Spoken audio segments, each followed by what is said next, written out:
Vale, bueno, pues en primer lugar, muchas gracias por estar aquí en EFIE. En esta ocasión, nosotros lo que queremos presentar, bueno, vamos a hacer una pequeña una presentación en la que vamos a expresar por qué creemos que la monitorización energética es fundamental en este nuevo ámbito tarifario que vamos a tener pues a partir de 2021, ¿vale? Entonces, en primer lugar, para aquellos que no nos conozcáis, bueno, pues Carlo Gavazzi es una empresa multinacional que lleva ya más de 85 años en el mercado y nos dedicamos al diseño, fabricación y comercialización de diferentes dispositivos para la automatización bien industrial y de edificios. Somos pioneros en la fabricación de equipos de medida y en las últimas décadas pues, nos hemos convertido en un referente en ello, ¿vale? Tanto para la monitorización de eficiencia de energías convencionales, vamos a decirlo de ese modo, como de energías renovables. Y también teniendo una gran presencia tanto en e-mobility y en smart building. Todo ello siempre dentro de, bueno, de nuestras diferentes familias de productos, que son sensores, conmutación y controles, ¿vale? Bueno, pues vamos a entrar a lo que hoy nos ocupa, que es, pues, por qué es necesario monitorizar, por qué creemos nosotros y creemos y estamos súper convencidos de que es necesario un sistema de monitorización energética y el nuevo sistema tarifario, pues así nos lo está haciendo ver, ¿vale? En la circular, el nuevo sistema tarifario, en la circular 3 de 2020, introduce una nueva metodología para el cálculo de peajes de transporte y distribución de electricidad. ¿Cuál es el objetivo de esta circular? Bueno, pues el objetivo de esta circular es conseguir que los usuarios consumamos energía en los periodos de menor saturación y desincentivar los de menor demanda. Es decir, lo que se busca es que consumamos más en las horas donde hay menos demanda y consumamos menos en las horas de mayor demanda. ¿A quién afecta? Pues afecta a todo el mundo, desde el pequeño consumidor, desde el consumidor doméstico hasta de alta tensión. ¿Y cuáles son las diferencias principales? Pues en primer lugar, el número de periodos tarifarios. Vamos a pasar todos a tener al menos 3 periodos tarifarios, llano, valle, o sea, valle, llano y pico. Y también si tenemos una penalización bueno, el cálculo de penalización por exceso de demanda, si tenemos un contrato por maxímetro, también cambia este cálculo de la penalización y si tenemos una penalización por reactiva, pues también tendremos que tener en cuenta esto. ¿Cuándo entra en vigor? Pues iba a entrar en vigor en noviembre de 2020, pero bueno, pues debido desgraciadamente a toda esta situación en la que estamos viviendo, pues se ha retrasado hasta el 1 de abril de 2021, porque como es lógico, para poder aplicar toda esta nueva circular es necesario que todos dispongamos de contadores que lo permitan. Vamos a ver un pequeño resumen de estos nuevos periodos tarifarios.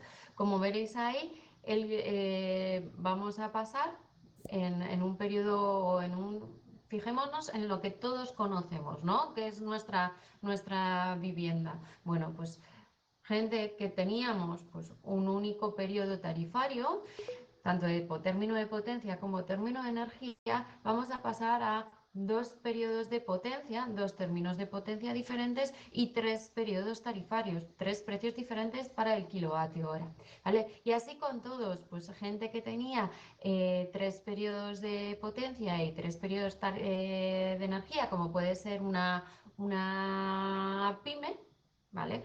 Pues vamos a pasar a tener 6 periodos de potencia y 6 periodos tarifarios.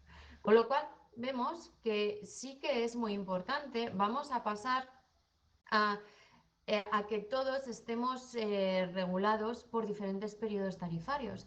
Y no nos va a dar lo mismo consumir a las 10 de la noche en invierno que pasemos ese consumo pues a las 12 de la noche de ese día, ¿vale? Por lo tanto, podemos observar que es de vital importancia conocer cómo es tu consumo, cómo es el consumo de tu instalación, ya que en la mayoría de los casos vamos a poder redistribuir las cargas, los procesos productivos a aquellos periodos tarifarios en el que el coste de la energía sea inferior.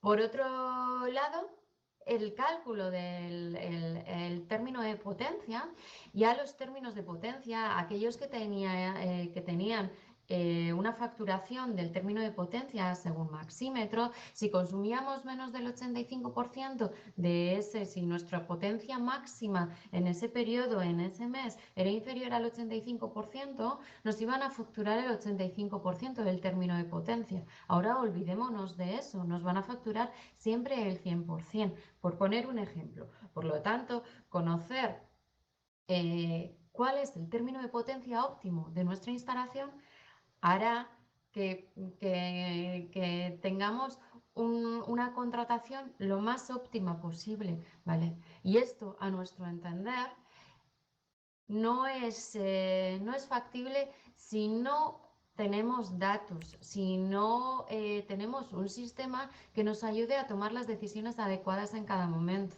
Suelo decir que nosotros no compramos un coche sin saber si nos cabe en nuestro garaje, ¿no? Pues esto es lo mismo. ¿Por qué tomamos decisiones a ciegas sin saber lo que realmente estamos consumiendo y cómo lo estamos consumiendo? Vale.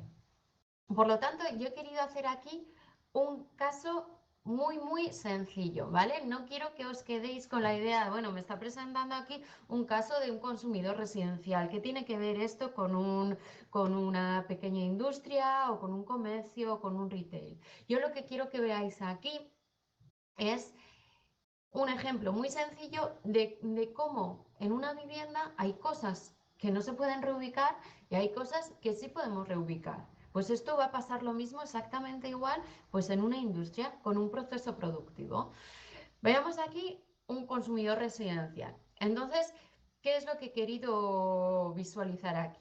Aquí vemos una tendencia de consumo energético de invierno y de verano. ¿Vale? Por lo tanto, el que veis en naranjita, el que es el consumo de un mes de verano y el que veis en azul es el consumo de un mes de invierno. Bueno, vemos que más o menos los consumos son similares, siendo en invierno el consumo superior. ¿Por qué? Pues porque utilizas más luz o, bueno, por diferentes, porque estás más tiempo en casa. Pensar que todo esto son ejemplos de cuando no hemos estado confinados en casa, ¿vale? De vida normal, vamos a decir. Entonces, lo que vemos es eso, pues un consumo superior en invierno, un consumo un poquito inferior en verano, pero que más o menos la curva, la manera de comportarnos es muy similar. Lo que sí que vemos es que en horas valle, desde medianoche hasta las 8 de la mañana, el consumo es muy similar.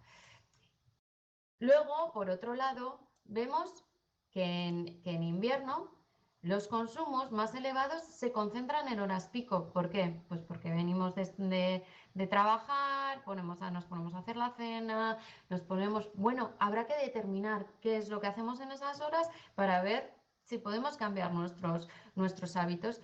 Y sí que vemos también un consumo bastante importante, pues en las horas ya no. Si nos fijamos en verano, vemos que el consumo en las horas pico, ¿vale? El consumo es más moderado que en invierno. ¿Por qué? Pues algo muy evidente. Habitualmente no estamos en casa en verano en estas horas de 11 de la mañana a 3 de la tarde. ¿Vale? ¿Qué nos dice esto? Bueno, pues que tenemos más consumo pues a la noche, menos consumo por las horas valle, pero tenemos que determinar quiénes son los grandes consumidores de esta instalación y si podemos hacer una reubicación de cargas, tal y igual que lo haríamos en una industria. Pues vamos a ver en esta vivienda, en este ejemplo de vivienda, quiénes son los grandes consumidores. Como veis ahí, iluminación, un 8% del total de la factura, del total del consumo. Enchufe de cocinas y baños, un 14%. Y enchufes, un 41%. Esto está aquí un poco distorsionado porque en esta vivienda la nevera cuelga de los enchufes convencionales en vez de enchufes de cocina y baños. Por otro lado, un 12% en cocina. Esto dependerá de lo que cocinéis y lo que hagáis en vuestra casa. Lavavajillas, un 10% y la lavadora, un 15%. Entonces, vamos a ir viendo los diferentes consumos. Iluminación. Bueno, pues como veis aquí, la iluminación empieza pues desde las 5 de la mañana, hora en la que se levantan en esta casa poco a poco y se van viendo los diferentes consumos. Estamos viendo consumos de invierno, por lo tanto, claro, los consumos más elevados es en las horas nocturnas. Aquí no hay mucho recorrido de ahorro energético. ¿Por qué? Porque ya se dispone de una iluminación LED y lo único que podemos optimizar es que no se te dejen las luces encendidas, pero no podemos hacer gran cosa porque la demanda es cuando se necesita. Sigamos, vamos a ver los enchufes de cocina y baños. Pues en este caso vemos aquí que bueno, pues el consumo es en horas puntuales. ¿Por qué? Porque enchufamos una tostadora, un secador de pelo y son procesos que no le vas a decir a alguien, oye, levántate antes para desayunar porque el consumo de la tostadora tiene que ser a las 6 de la mañana y no a las 8, que es cuando te levantas. Pues no, hay cosas que no se pueden reubicar. Por lo tanto, lo único que podríamos hacer aquí es buscar electrodomésticos que sean lo más eficientes posible. Si lo extrapolamos a una industria, pues son procesos que tienen que ser en ese momento y no se pueden ser reubicados, pero tendríamos que buscar máquinas los más eficientes posibles, ¿vale? Si seguimos en la búsqueda en la sectorización de los diferentes consumos, tendríamos la cocina. Y la cocina, ¿cuándo es cuando más consumimos? Pues en la hora de la preparación de la cena, sobre todo en invierno, que es cuando la gente se reúne. Normalmente una familia se reúne y cena todos juntos. Entonces, bueno, son cosas necesarias. Igual te puedes decir, mira, pues cambio a batch cooking, lo hago todo el fin de semana en horario que sea de bajo consumo, en horas llano o en horas valle, y así entre semana, pues no tengo que utilizar la cocina a estas horas. Bueno, no vamos a cambiarlos con los hábitos tan radicalmente de una familia para reubicar las cargas, ¿vale? Pero finalmente vamos a ver cositas que sí se pueden reubicar. Por ejemplo, el lavavajillas. ¿Qué vemos aquí? Bueno, pues que el mayor consumo energético está en horas llano y en horas pico. ¿Y qué pasa si nosotros decimos, bueno, pues vamos a reubicar todo este consumo en vez de tener el hábito de poner el lavavajillas después de la comida? Vamos a reubicar ese hábito, vamos a programar este proceso a la medianoche, de medianoche a 8 de la mañana. ¿Cuánto supondría ese cambio? Bueno, pues ese cambio supondría un ahorro de un 52% del importe asociado a esa carga. Como hemos visto que la lavavajillas supone un 10% de nuestro global, al final es un ahorro de un 5,2% en el total de la factura. Un simple cambio de hábitos de una carga que sí es reubicable nos va a suponer un ahorro de un 5,2% en el total de la factura. Si nos vamos a la lavadora, pues pasa algo similar. Veamos el consumo de la lavadora secadora. Bueno, pues aquí lo ponen en el momento que les viene bien. ¿Qué pasa si nosotros nos acostumbramos a hacer este proceso en vez de en horas llano y pico, en horas valle? Pues esto va a suponer un 25% del importe asociado a esa carga, ¿vale? Un ahorro. Como teníamos un 15%, si no me equivoco, un 15% del consumo global de esta vivienda era la lavadora, al final es un ahorro de un 3,75% en el total de la factura. Por lo tanto, aquí no quiero que os quedéis con el ejemplo de la vivienda. Lo que quiero es expresar que un simple cambio de hábitos en una vivienda hemos conseguido un ahorro de un 8,95%, ¿vale? En el total de la factura. Esto es extrapolable a otros ámbitos como el mundo industrial. Hemos visto que hay cosas que no se pueden cambiar, pero hay cosas, hay procesos que sí pueden ser reubicados. Entonces, esto es extrapolable totalmente a una industria. Esto puede ser, podéis pensar que es una visión simplista de esta reubicación de cargas, pero lo que quiero que os quedéis es que en una vivienda hay muchos estudios. Podemos estimar, podemos imaginar quién es el gran consumidor de nuestra vivienda, ¿vale? Pero en una industria no. ¿Por qué? Porque hay ineficiencias, hay consumos fantasmas, hay procesos que realmente no sabemos que se están haciendo a ciertas horas. Por lo tanto, un sistema de gestión energética es muy valioso para sacar conclusiones y poder tomar decisiones, ¿vale? Se hacía indispensable antes ya tener un sistema de gestión energética para poder tomar decisiones, ¿vale? Pero ahora, hoy en día, se hace todavía más indispensable. Por lo tanto, nosotros llevamos muchos años diciendo no estimar cuándo se puede calcular y no calcular cuándo se puede medir.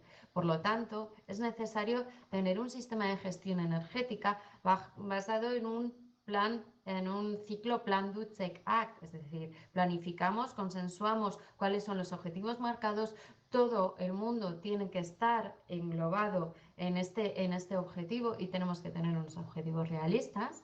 Tenemos que hacerlo, usar las tecnologías adecuadas para llevarlo a cabo, chequear que lo que estamos haciendo es correcto, que estamos haciendo lo que estamos planificando y lo estamos realizando. Y finalmente actuar, tomar las decisiones pertinentes para seguir mejorando, para seguir avanzando.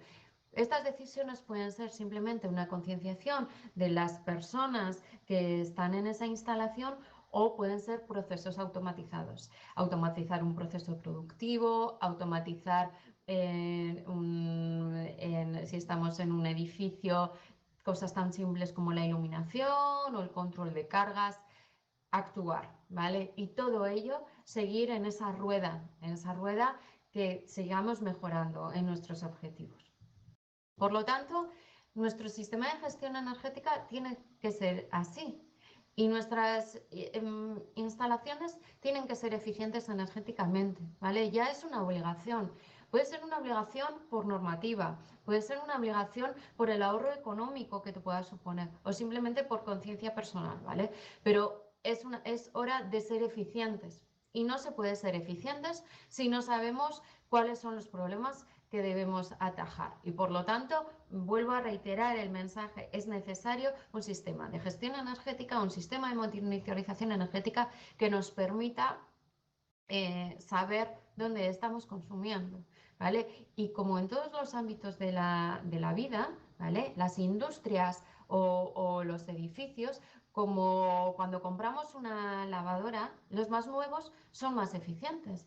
Por lo tanto, tendremos más mejora, más recorrido en nuestra búsqueda de ser eficientes en los edificios o en las industrias que ya están en funcionamiento y que ya llevan años funcionando.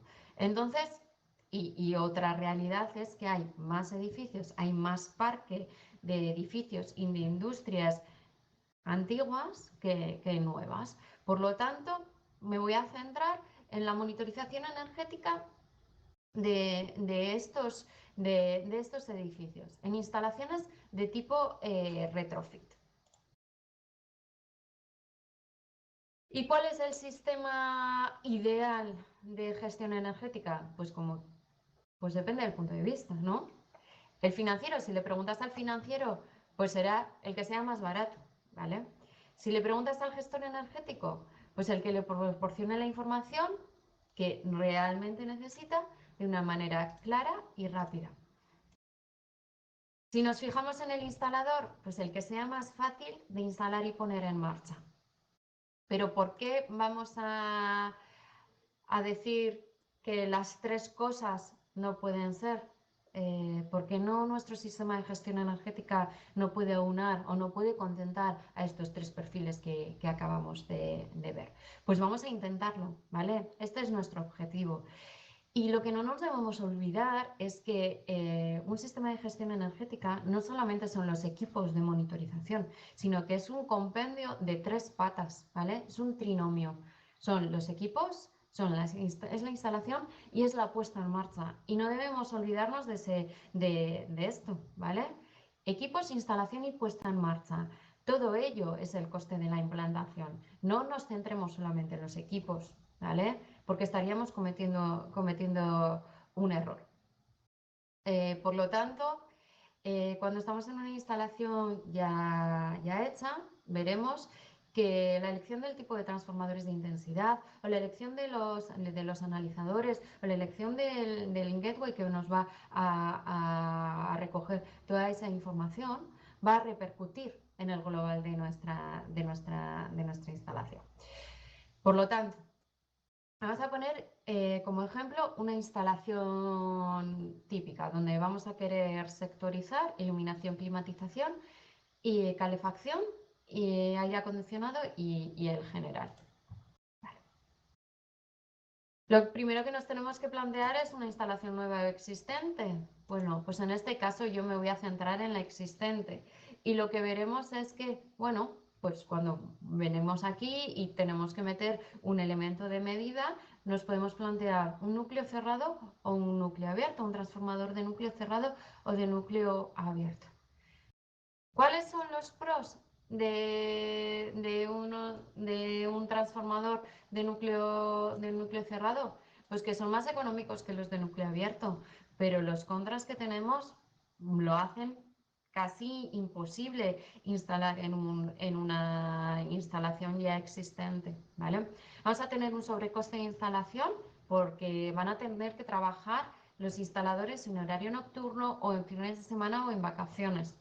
Y luego vamos a tener que estar manipulando el cableado de un cuadro eléctrico que ya está funcionando y que eso puede derivar en errores, luego malas conexiones o lo que sea. Esto nos hace que vayamos a transformadores de núcleo abierto. Transformadores que pueden ser los convencionales, no sé si veis los transformadores convencionales /5 o instalaciones que nosotros denominamos de tipo retrofit o de rápida instalación. Si nos fijamos en los tradicionales, bueno, ¿qué tienen de pro? Que son los más habituales del mercado. ¿Y cuál es su contra? Su gran tamaño. Sobre todo si nos vamos a una instalación del sector terciario y también en la industria, ¿vale? Veremos que su gran tamaño hace imposible, casi imposible, poder instalarlos en un armario convencional o en un cuadro existente. Por lo tanto, en muchas de las instalaciones vamos a recomendar instalar transformadores de tipo retrofit que son de tipo compacto o Rogowski, que son lazos flexibles que nos van a facilitar un montón la instalación. O también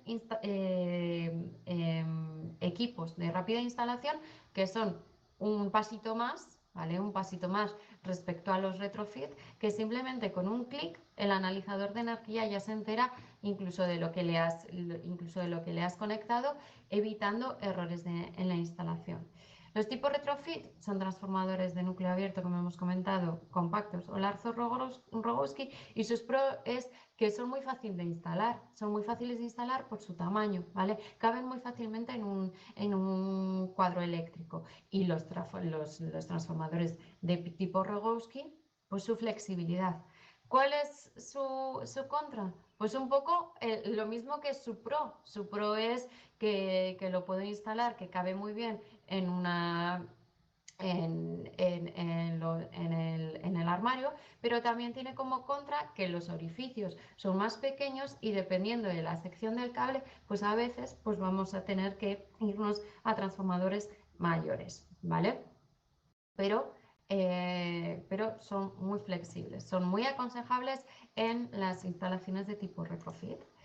Y si nos vamos a los de rápida instalación, los pros, los mismos que los de retrofit, que son muy fáciles de instalar por su tamaño y en este caso añadimos algo más, que son la puesta en marcha es libre de errores. Un simple clic hace que el analizador de energía sepa cuál es el transformador que le has instalado y hace que sea muy fácil para el instalador la instalación. Repito mucho, instalador, instalación, pero es así. Y las contras, pues el mismo que el tipo de retrofit. Pues que a veces el orificio que tienen pues es limitado y meter la sección del cable pues es un poco complicado. ¿Vale? Pero vamos a cuantificar esto, ¿vale? Vamos a intentar cuantificar todo esto de lo que hemos hablado. ¿Cuánto cuesta un núcleo cerrado? ¿Cuánto cuesta un núcleo abierto, un retrofit, uno de rápida instalación? ¿Y cuál es el coste de la instalación? Como hemos dicho, bueno, yo voy a coger aquí como base un núcleo cerrado, ya que son los más económicos a nivel de equipos. Un núcleo cerrado frente a un núcleo abierto frente a un núcleo cerrado, barra 5, puede ser en torno a un 200% más caro un núcleo abierto que un núcleo cerrado. Uno de tipo retrofit, ¿vale? Puede estar en torno a un 20% superior a un núcleo cerrado y uno de rápida instalación en torno a un 35%. Pero si nos fijamos en la instalación de un núcleo cerrado lo voy a poner en una instalación existente como inviable, ¿vale? Y se coge como estándar un núcleo abierto, ¿vale? Como un núcleo abierto, un medidor, un transformador de intensidad de tipo retrofit va a suponer la instalación un 20% menos en el coste de instalación.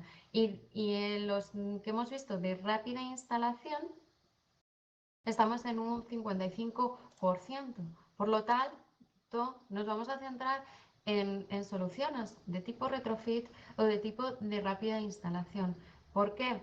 Porque es una solución económica, ¿vale? Porque es fácil de instalar y poner en marcha y proporciona la información necesaria. Si vemos los tres perfiles de los que hemos estado hablando, que sea una solución económica va a contentar al financiero, que sea una solución fácil de instalar y poner en marcha va a contentar al instalador y que proporcione la información necesaria va a contentar al gestor energético. Por lo tanto, vamos en el camino de conseguir un sistema de gestión energética que dé cabida o que dé respuesta a estos tres perfiles que hemos visto anteriormente. Aquí simplemente quiero que veáis un ejemplo de arquitectura. Por ejemplo, en nuestro caso, un EM210, un equipo de tipo retrofit con los transformadores de tipo de núcleo abierto compactos o Rogowski para la medición del general. Y luego equipos como el EM271, que es un equipo doble trifásico o de 6 cargas monofásicas, que gracias a los transformadores de intensidad de rápida o de rápida instalación, vamos a conseguir la información necesaria de todas las cargas, de todo el submetering que tenemos en nuestra instalación. Y luego vamos a ver otro de los puntos, la comunicación. Yo soy muy fan de las comunicaciones cableadas, ¿vale? Pienso que una comunicación cableada es fiable, es estable y, no nos, y va a hacer que nuestra instalación funcione a las mil maravillas, ¿vale? Entonces, disponemos de soluciones cableadas como Modbus o Enbus en nuestro portfolio de producto. Veréis una amplia gama. ¿vale? Pero sí que somos conscientes que las soluciones inalámbricas proporcionan una gran flexibilidad a la hora de un despliegue. Si tenemos una monitorización energética en diferentes cuadros eléctricos, bueno, pues a veces se hace imposible tirar un cableado. Y nosotros hemos apostado por dos tecnologías principalmente, Embus Wireless y LoRa, ¿vale? Wireless de largo alcance, LoRa o LoRaWAN, ¿vale? ¿Y cuál es la tecnología más adecuada? Bueno, pues esto es la gran pregunta. Todo dependerá de cuál sea el rango de aplicación en el que nos estamos moviendo. Vamos a ver, en primer lugar, Wireless en Bus. Wireless en Bus es un protocolo abierto, es un estándar en el que muchos fabricantes estamos metidos, ¿vale? Hay un montón de fabricantes diferentes que tienen contadores de gas, agua, térmicos, ¿vale? Es un protocolo en el que se aunan diferentes tipos de equipos y que en teoría llega a los 600 metros en una red en estrella, pero que bueno, en la práctica, siendo realistas, estamos en el entorno del Wireless Personal Area Network, que está en torno de los 10 a los 100 metros. Nosotros estamos englobados dentro de los fabricantes OMS y garantizamos la compatibilidad de diferentes de nuestros equipos. He dicho que hay muchos fabricantes de contadores de gas, de agua, sondas ambientales que veréis en el mercado, pero nuestro equipo M24 Wireless en Bus es el único medidor eléctrico que existe hoy en día con esta comunicación. Con diferentes versiones, tanto MID como, no, como estándar, para proporcionar diferentes soluciones a nuestros clientes, ¿vale? Si nos fijamos en otro de los protocolos por los que hemos apostado, tenemos el wireless de largo alcance, o LoRaWAN, si estamos utilizando estos endpoint con un servidor, con un gateway LoRaWAN que haya en el mercado. En nuestro caso, lo que está aquí representado es una red wireless de largo alcance privada en el cual nuestros endpoint, es decir, el transmisor de wireless de largo alcance, se comunica con nuestros medidores de una forma transparente, medidores y concentradores de pulsos, y nos envía los datos a nuestro gateway IoT. Este gateway IoT será el encargado de enviar la información a aquellos puntos que nosotros queramos, y estaríamos en el entorno, en el área metropolitana de 1 kilómetro. La teoría de LoRa nos dice que el alcance es de 10 kilómetros, pero siendo realista, en un área metropolitana estaríamos en torno al kilómetro, desde el endpoint hasta el concentrador donde vamos a recoger los datos. Y todo esto, si nos vamos a cifras, ¿en qué estaríamos? Bueno, pues estaríamos en la siguiente, partiendo de que hemos reconocido que nuestra solución retrofit, que la solución retrofit es la adecuada, ¿vale? Hemos visto que en cuestión de costes es lo más adecuado. Si nos fijamos en ese coste con una instalación de tipo Modbus RTU tirando un cableado RS485, vamos a ver que los equipos inalámbricos, tanto wireless en bus como wireless de largo alcance LoRa, estaríamos que el equipo el hardware puede ser en torno a un 30%. Y la instalación, claro, si no tenemos que tirar ese cableado, puede ser un 50% inferior a tener que utilizar el cableado.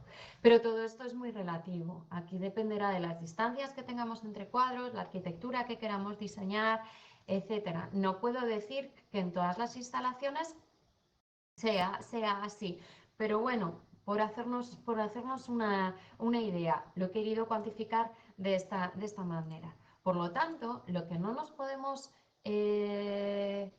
hemos visto los dos pasos, ¿no? Esas dos patas de ese trinomio del que hemos estado hablando. Pero no nos olvidemos de la puesta en marcha. La puesta en marcha es la gran olvidada. Pensamos que nos tienen que hacer un 2x1, que lo instalan y ya está.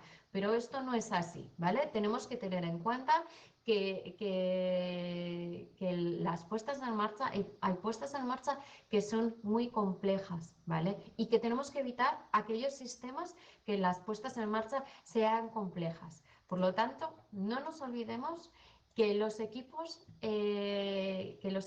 los gateways, deben ser sencillos de configurar. Aquellos equipos que nos estén recogiendo los datos tienen que ser sencillos de configurar y tienen que ser sencillos de integrar con sistemas superiores, con VMS, con software en cloud, con plataformas IoT, y que los equipos, los analizadores, los equipos que instales en campo deben tener aplicaciones de configuración y comprobación sencillas. Por lo tanto, para ir finalizando, tenemos que encontrar el equilibrio. Aunque suene redundante, tienes que ser eficiente al implantar un sistema de eficiencia energética. No es ridículo, ¿vale? Es una realidad, ¿vale? La realidad es que muchas veces, y todos lo habréis visto, que el coste de la instalación y puesta en marcha se dispara debido a errores de cableado, a sistemas complejos de puesta en marcha. Hay que ser rápidos y certeros instalando, y las puestas en marcha deben ser comedidas. No se nos puede ir de las manos. Por lo tanto, nosotros creemos que para ello tenemos la solución con nuestra plataforma de eficiencia energética, nuestro WP 3.0, que es el gateway que te va a permitir recoger datos tanto de los analizadores de energía y de los equipos de campo, de manera cableada o inalámbrica, que se puede complementar con un control activo de las instalaciones para cerrar ese círculo de Plan, Do, Check, Act de un sistema de gestión energética, y que somos completamente compatibles con diferentes plataformas de gestión energética, con diferentes soluciones IoT y con diferentes soluciones BMS. Pues sin más, yo acabo mi presentación aquí. Espero que os haya sido de utilidad